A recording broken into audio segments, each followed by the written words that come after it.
the Big Easy, fans expect their newscasters to report the news, not to make it. This lady's laying here, bleeding from her head all over the place. Liz Marinello was shot in a parking lot after leaving her therapist's office. Police on the scene believed at the time that it was a robbery. It was quite devastating to us. It really shocked the community, scared the community.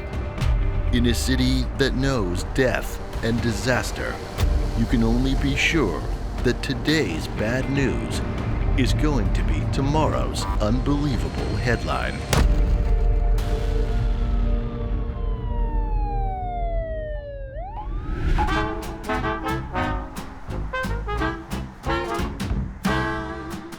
New Orleans is founded in 1718 by French colonists and becomes part of the United States in the Louisiana Purchase of 1803.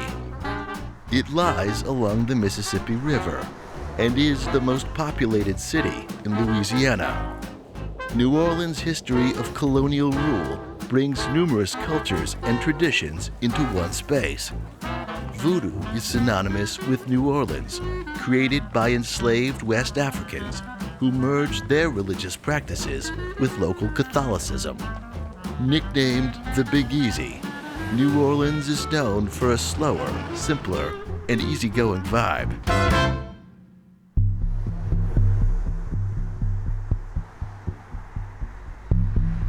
Thursday, August 31st, 2006. A sultry day in Metairie, Louisiana, a suburb right next door to the Big Easy. Mary Elizabeth Liz Marinello attends a regular counseling session. She was visiting a therapist in Metairie, a well-traveled, well-populated area, just right outside of New Orleans, literally about 2 minutes from New Orleans. She had sought counseling, and there was a counselor that she went to see at the Metairie Towers on Metairie Road. And on August 31st, 2006, she walked out of the building and a scruffy man came up and fired 2 shots directly into her face.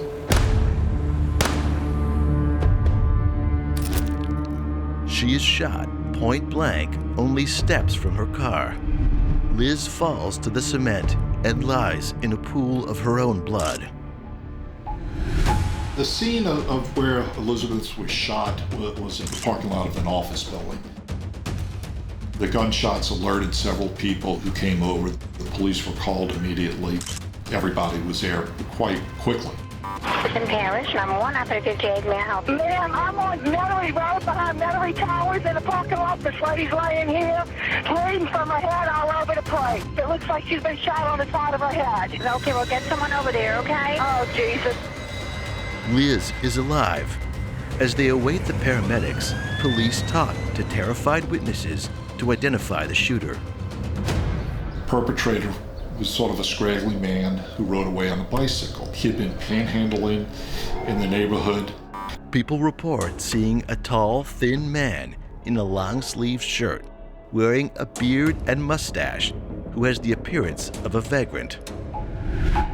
This is a time in New Orleans when crime is way up, and to police, this looks like just another robbery gone wrong. But there's just one problem with that story. There was nothing missing. There was nothing missing from her purse, nothing missing from her truck. Investigators at the scene find 2 cartridge cases that belong to a .38 caliber firearm. This could be a failed robbery attempt, or worse, an unmotivated attack of extreme violence. The ID in her wallet tells police her name, and that last name, Marinello, has a familiar ring to it. Mary Elizabeth Marinello, known as Liz, is a 45-year-old mother of a 10-year-old daughter and is recently divorced.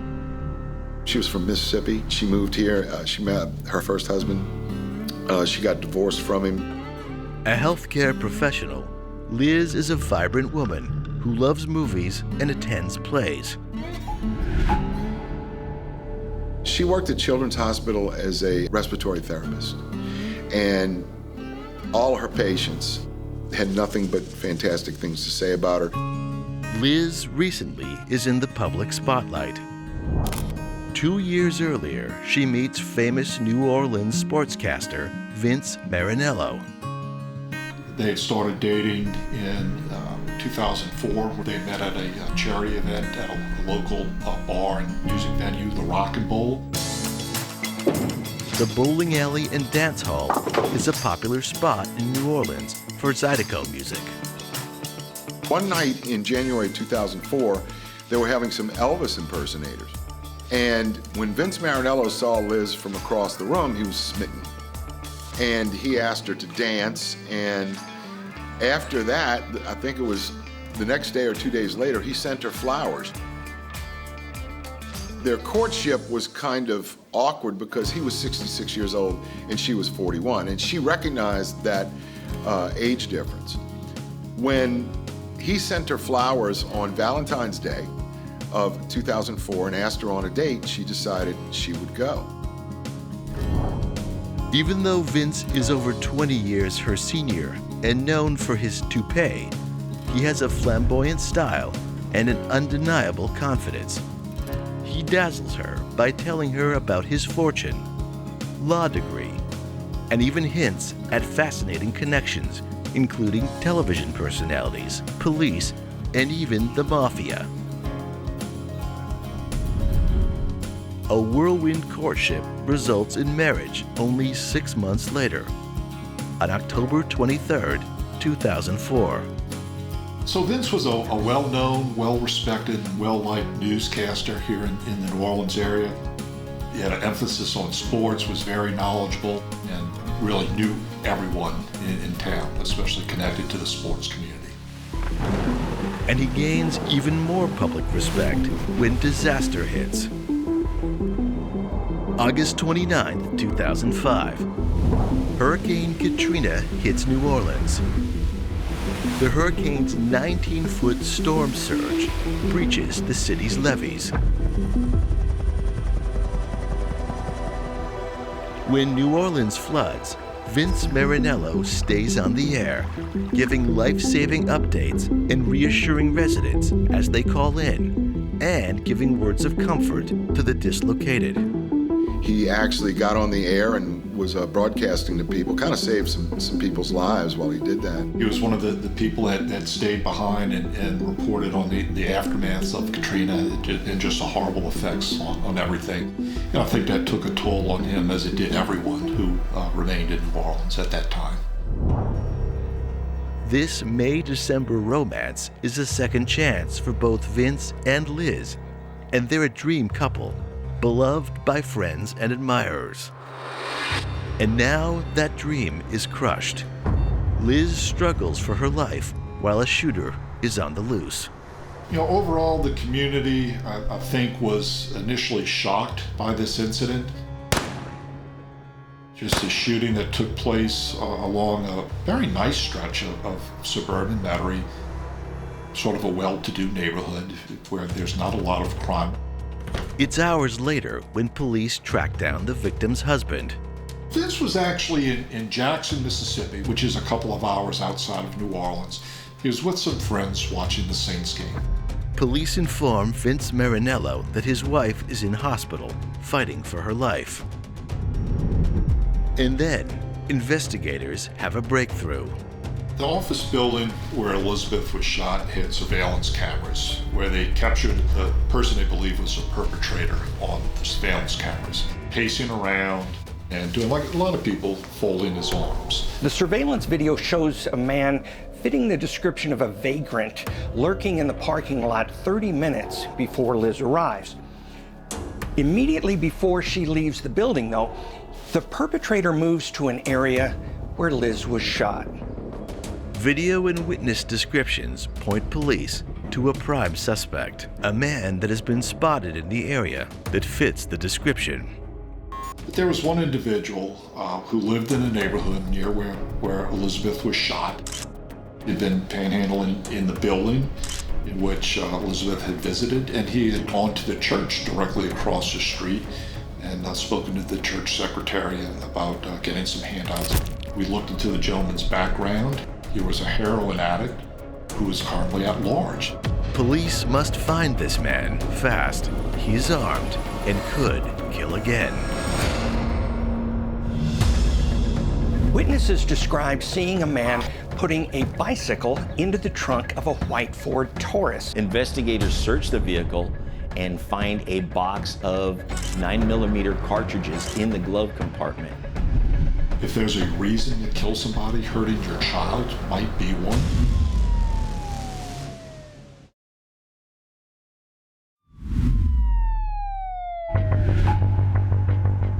Liz Marinello is known as half of a New Orleans celebrity couple, the recent wife of a famous and beloved sports newscaster. She's shot twice in the face by a disheveled gunman as she leaves a therapy session, and the suspect escapes on a bicycle. As Liz fights for her life, police match the description to a well-known area panhandler and go on the hunt for the suspected shooter. The man is wanted by police. He had several open attachments for missing cord. Of importance is the fact that the perpetrator who shot Elizabeth rode away on a bicycle. This gentleman had several bicycles in his backyard. Police converge on the suspect and arrest him. On Friday, September 1st, 2006, in the early hours after her attack, Mary Elizabeth Marinello succumbs to her injuries. She passed away at the hospital around 2 o'clock in the morning. The case is now one of cold-blooded murder. The suspect, who has been apprehended by police, is interrogated. Not only does he match the description of the perpetrator, he owns several bicycles, which are seized by police for forensic testing. The police anxiously await the results, but after a thorough forensic examination, learn that there is nothing to link the vagrant and his bicycles to the murder of Liz Marinello. In the meantime, the widower, Vince Marinello, makes an appearance at police headquarters with his lawyer to make a statement about his whereabouts at the time of the murder. For the record, could you state your full name, please? Vincent J. Marinello. And you agreed prior to this interview to come down and participate in an interview regarding the shooting death of your wife, Elizabeth Marinello. Is that correct? Ex-wife. Ex-wife, okay. Aside from the terminology ex-wife, you were explaining Yes, that. that's correct. Interestingly, police learn it is very recently that Liz and Vince have become estranged. Vince, when were you notified of Elizabeth's death? Last night, August the 31st, about 10:15, 10:20. At the time, were you aware that she was dead or just shot? I was not aware at all. After you received that information, what did you do? I think I was in shock. I don't know what I did. I guess if you want to describe me, I was in stunned disbelief. Liz is no stranger to marital problems. Elizabeth had been married before Vince, and she was in the middle of a very contentious custody battle with a minor child. He had accused Elizabeth of abusing the child, which is, if there's a reason to kill somebody, hurting your child might be one. And there are more hints of abuse by Liz. There was an incident where Marinello claimed that Liz attacked him and scratched him. There was a police report in the Harahan Police Department of abuse. Police learn that because of alleged abuse by Liz against her daughter, her ex-husband files a petition to reopen custody matters. But Liz and her lawyers are no-shows. Police turn their line of questioning back to Vince. Do you have any idea who shot Elizabeth? No, I don't. Did you shoot Elizabeth? No, I didn't. Do you own a firearm? Yes, I do. A 9mm Smith & Wesson. I bought it at Elliott's gun shop. A 9mm would not match the .38 caliber shell casings found at the scene of the murder. Police want to hear from Liz's ex-husband. He claims that their divorce is amicable and believes the incidents of abuse Vince refers to are more inappropriate moments than dangerous behavior on Liz's part. Police want to know if Liz's ex-husband owns a gun. He states that he does not. Now that the vagrant has been discounted, investigators again review all possible clues. Witnesses describe seeing a man putting a bicycle into the trunk of a white Ford Taurus, but police are unsure whether this incident is related to the shooting. Investigators check on Vince's alibi for the time of the murder, and it turns out Vince has a standing date to watch sports with a friend. He watched every game that was on TV. If he wasn't there in person, he was certainly watching on TV. He had some close friends in Mississippi. He went to stay with them. He was living in a trailer. He didn't really have a TV at home. The time it would take Vince to drive to his friend's home would make him a very unlikely suspect. However, something isn't adding up. Forensically, the sheriff's office was able to determine that Ms. Marinello was killed by a .38 caliber bullet, which is one of the most common guns that are used. There are a dime a dozen, especially here in the South and especially in Louisiana. Detectives investigating the case went to the gun shop and retrieved a receipt for that 9mm handgun. An employee at the gun store revealed to investigators that Vince had come in with a .38 caliber 5-shot revolver. He remembers the encounter clearly because he recognizes Vince as his favorite sports broadcaster from television. The employee tells detectives that he had inspected and test-fired that revolver that Vince had brought in. The clerk shoots 5 rounds into a test tube, examines the cartridges, and informs Vince one of them has a dog bone fracture, or a stress fracture. The clerk scrubs and oils the gun for Vince. Vince had been to a gun store at some point in 2004, which is not a crime. We're here in Louisiana. Louisiana is an open carry state. Right to own guns and possess guns are ingrained in our state constitution. But there is more to the exchange. Officers are surprised when the clerk hurries out to the parking lot to have a private word with them. The employee asked the detectives, "Are you looking for some information on 158 grain nyclad ammunition?"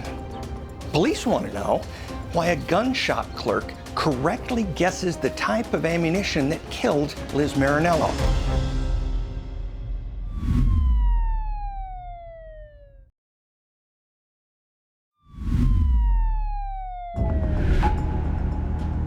Liz Marinello is shot point blank in the face by what appears to be a vagrant.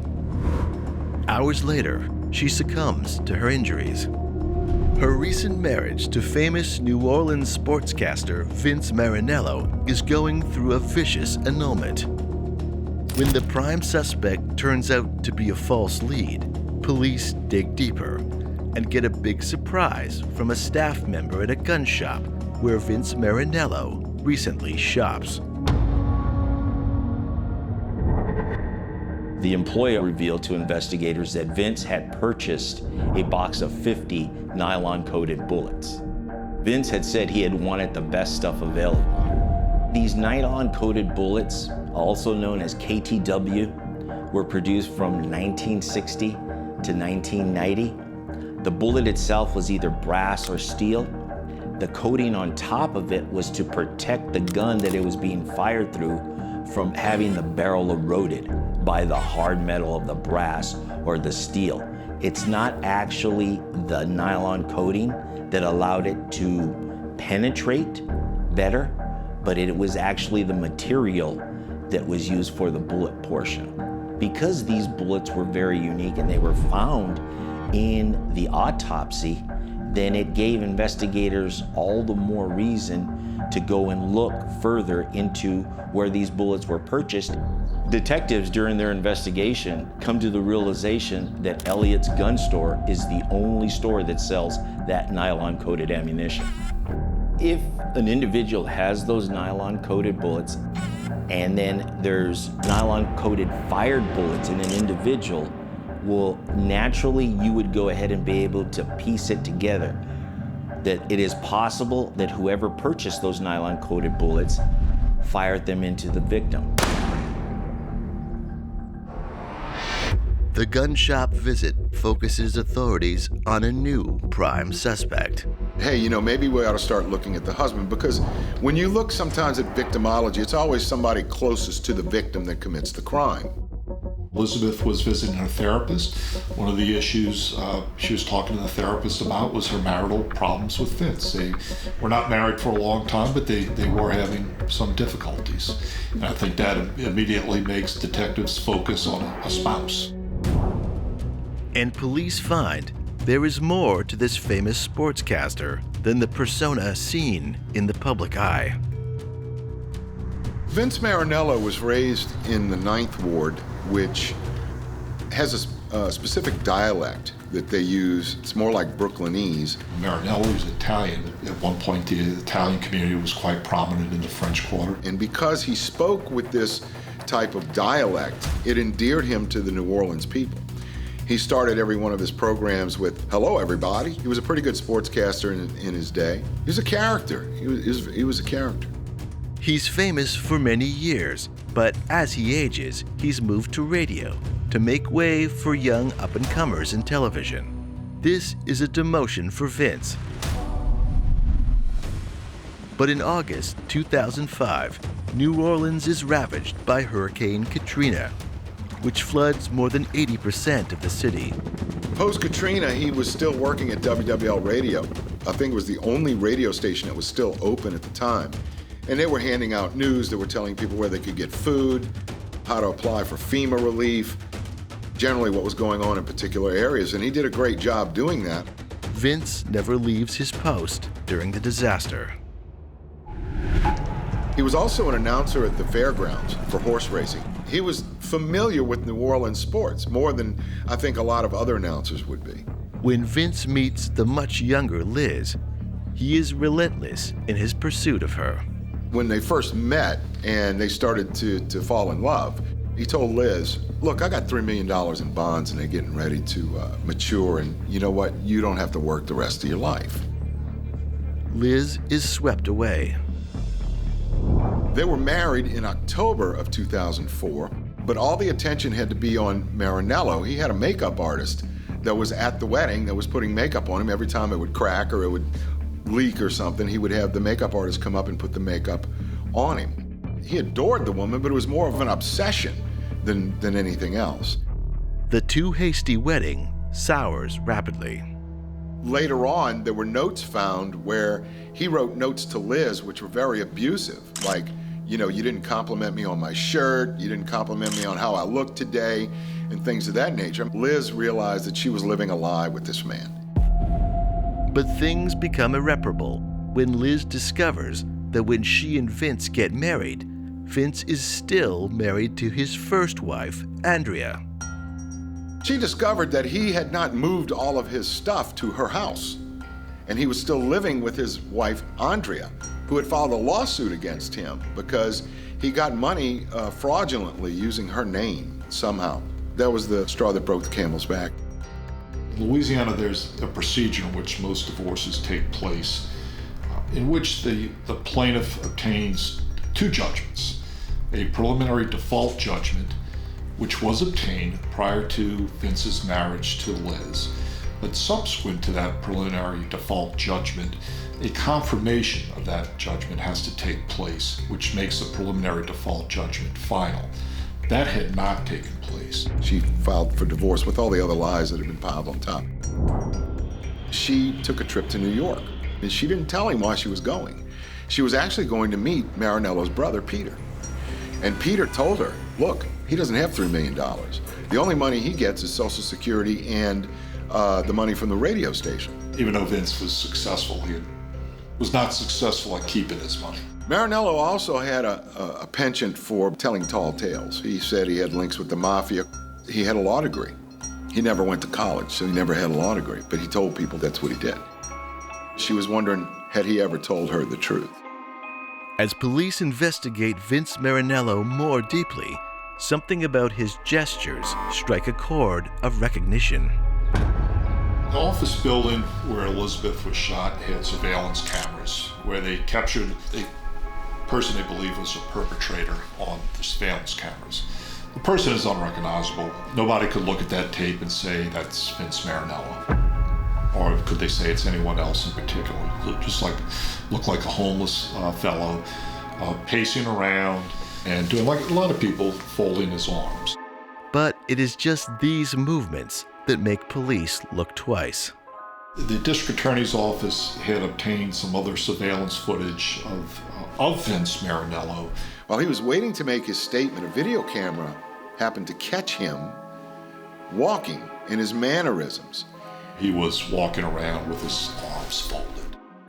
It was the mannerisms that he exhibited that kind of caught the police's attention, and they made the connection that he may have been in a disguise and he may have committed the murder at that time.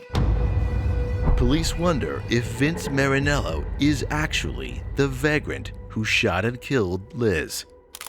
Police discover Vince has had a FEMA trailer, commonly given by the United States government as temporary housing, assigned to victims of natural disasters. Vince Marinello has had his FEMA unit since Hurricane Katrina hit. They got a search warrant for his FEMA trailer. When investigators arrive at the FEMA trailer, a clue from the initial crime scene comes into focus. A witness had told investigators seeing a white Ford Taurus, a similar car, at the scene of the crime in which an individual was trying to put in a bike. And Marinello's car reveals gunshot residue. There's two types of gunshot residue when we're dealing with firearms. The first type is expelled through the front of the gun, through the muzzle of the gun. It's known as muzzle to target gunshot residue. The primer area is initially struck by the firing pin. When that primer is struck, it sends a spark into the powder to detonate the cartridge to fire the bullet down the gun. Well, that primer has certain materials in it that are shock sensitive, that are expelled on the rear portion of the gun. They're expelled not only onto the person's hand, but an environment in close proximity to where the individual was fired the gun. When they test for primer gunshot residue, there are three possible conclusions that you can come to if an area or a person is positive for gunshot residue. They are: the person fired a gun, the person was in close proximity to another individual who fired a gun, or the person was in an environment where barium and antimony and lead were present. It's very easy to cross-contaminate an area. If you had gone out shooting and you touched something, it's very easy to transfer it. And his explanation was, well, I had fired the 9mm. Because when he went to the gun store to buy the bullets, I think he fired it a couple of times. That's the explanation that he gave, that he had fired the weapon before. And it got on his fingers or something, and he got it all over the car. Investigators search the vehicle and find a box of 9mm cartridges in the glove compartment. They come to the realization that those cartridges are inconsistent with those used to kill Liz Marinello. Officers enter with a warrant. When they went to the FEMA trailer, they found the list, and the list was very interesting. Vince, being in the media, took down lists and made notes for everything. And this list, sitting out in plain sight, is much more interesting than police could ever have imagined.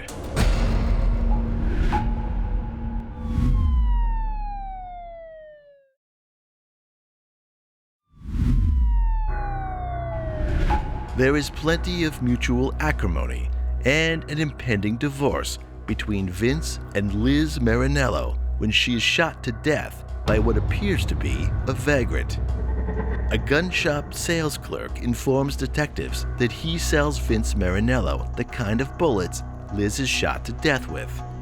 And when police compare footage of the vagrant with footage of Vince, they have cause to wonder whether Vince killed his wife in disguise. They obtain a warrant and conduct a search of his trailer. When they went to the FEMA trailer, they found the list. Vince Marinello writes 2 pages of what investigators refer to as a to-do list for himself. Vince was a meticulous note-taker, being in the media for so long. The list includes what to wear: mustache, black tennis shoes, gloves, and how to dispose of evidence. Bike, paint, clothes, burn, gun, river on the way to mama. On the second page, there is a map of the parking lot where Liz Marinello is shot. Vince Marinello had written down on the list, contact Harry Lee, who was the sheriff. Now, why would you want to contact Harry Lee? And it was very planned out, very methodical. Detectives believe this to-do list is as good as a confession. And then when they started investigating Marinello, they found out that he went to a costume shop and he wanted to buy a mustache. And they asked him, do you want a beard? No, I already have one. Police believe this is enough evidence to arrest Vince Marinello for murder. They thought it was a homeless man, but then they put two and two together when they thought, they found out all these places that he went. Finally, they believed they had a really strong, viable suspect in Vince Marinello.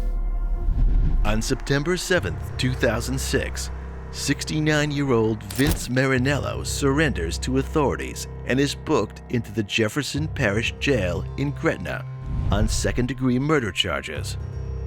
News of this very public figure's arrest makes a huge media splash. Astonished friends and fans reel as the details of the case become known. And people were stunned because they thought, hey, this was just a guy that people kind of laughed at a little bit, was doing the sports, and then all of a sudden, wow, he's being arrested for murder.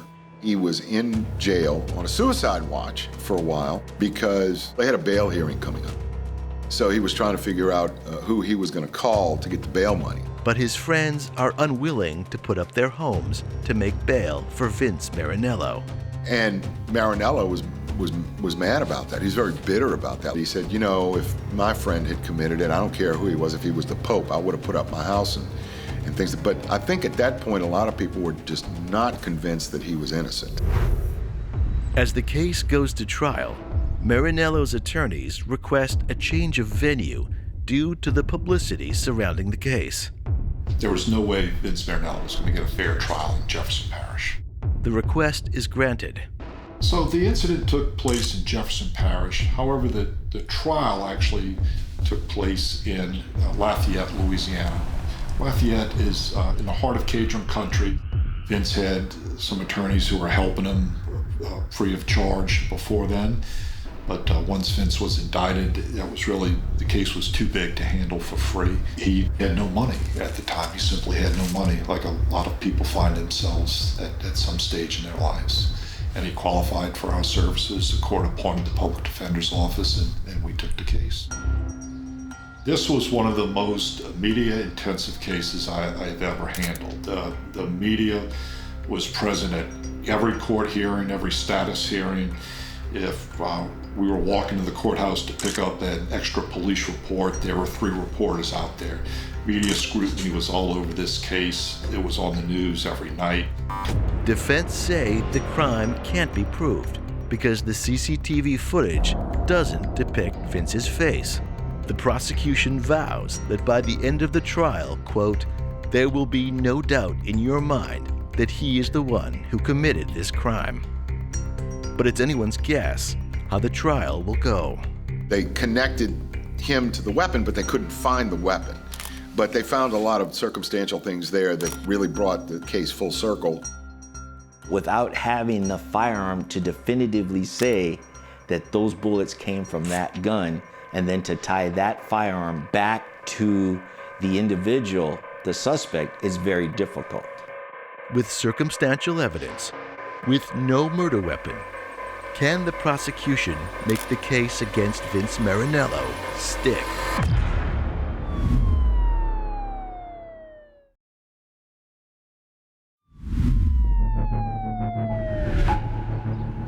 Vince Marinello goes to trial for the brutal shooting murder of his wife, Liz Marinello. There are similarities between Vince's physicality and that of the footage of the killer vagrant, and what appears to be a murder, quote, to-do list found in Vince's trailer. But defense argues that all of the prosecution's evidence is purely circumstantial, and Vince is an innocent man. They didn't have the weapon, so they couldn't really match him to the weapon. Like I said, there was a lot of circumstantial evidence that put him at the scene of the crime. Defense argues that it cannot be determined when the so-called checklist is written. There are alternate ways to interpret it that may not necessarily refer to murder. He knew he was a suspect as a spouse of the person that was killed, and he had plans to go meet with the sheriff, and he created a list for things that he wanted to talk to the sheriff about. Some of the things on the list to talk to Sheriff Lee about coincided with the murder of Liz Marinello. Some had nothing to do with the case whatsoever. And the prosecutors pointed to the jury at the things that related to the murder of Elizabeth.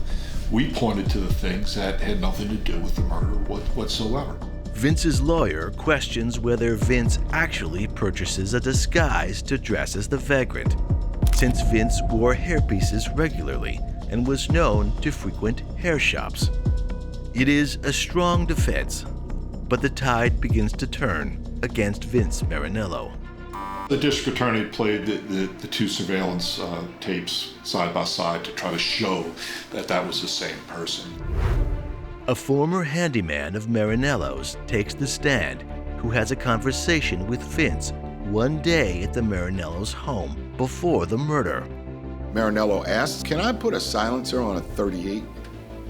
And he thought that kind of strange when he asked him that. The handyman testifies that Vince shows him a revolver which matches the murder weapon. The white car found at the FEMA trailer is a ringer for the one spotted near the crime scene. He was seen putting the bicycle in his trunk by a teacher at a school that was down the street. Testimony from the counselor reports that Vince knows of his estranged wife's standing appointment at the office building between 3 and 3:50 p.m. on Thursdays. Knowing the time Liz is to exit the building can explain why the perpetrator locates to the area near to where Liz is shot with perfect timing.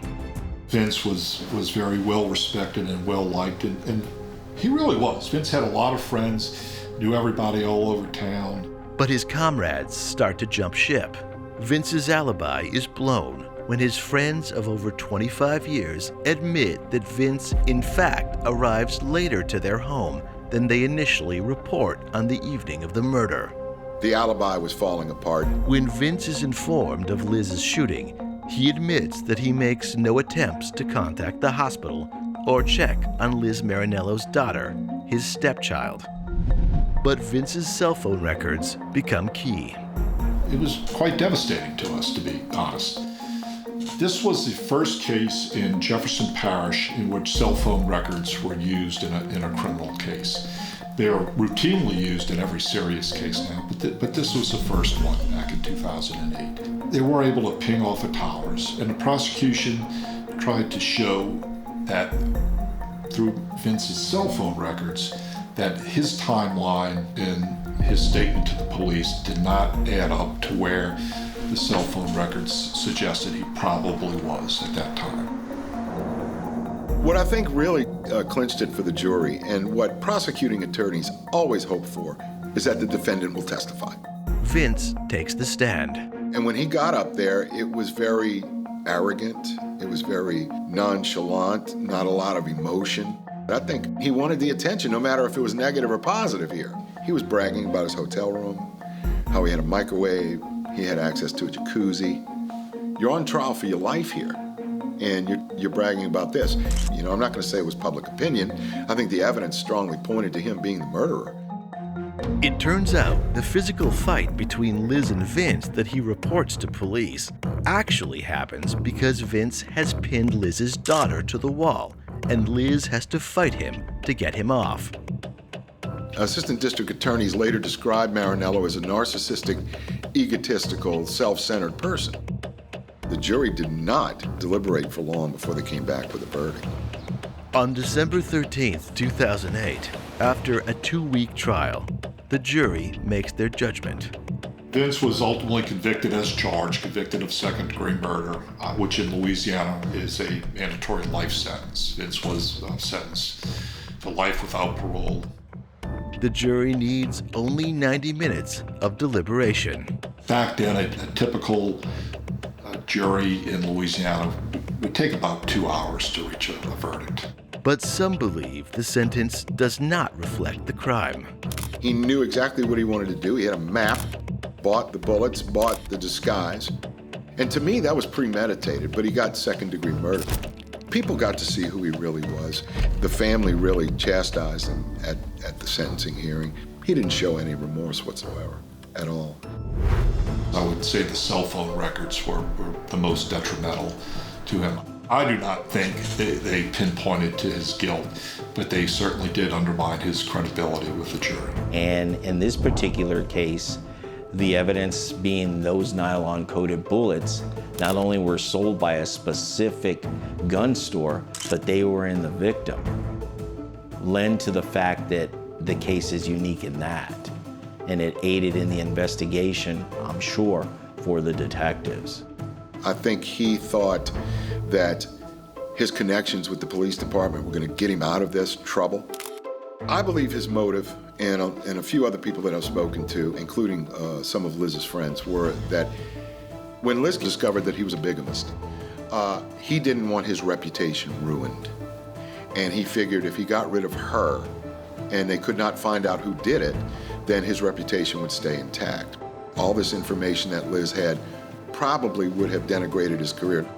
The prosecutors really tried to stress that Vince was concerned that Liz was going to paint him as a bigamist. Vince believed he was divorced at the time he married Liz. I don't want to see Liz forgotten either, such a sweet person, and to have her life taken away from her like that because Vince Marinello wanted her as a possession. She was a very angelic individual. I think it was his relentless pursuit of her that finally it was by attrition that she went out with him and eventually married him. I think this is one of the very few cases in New Orleans criminal history that the truth was actually, it came out. There was no spin to it or anything like that. Vince Marinello subsequently appeals his conviction, and it is upheld by the Louisiana Third Circuit Court of Appeals, but the Louisiana Supreme Court declines to hear his appeal.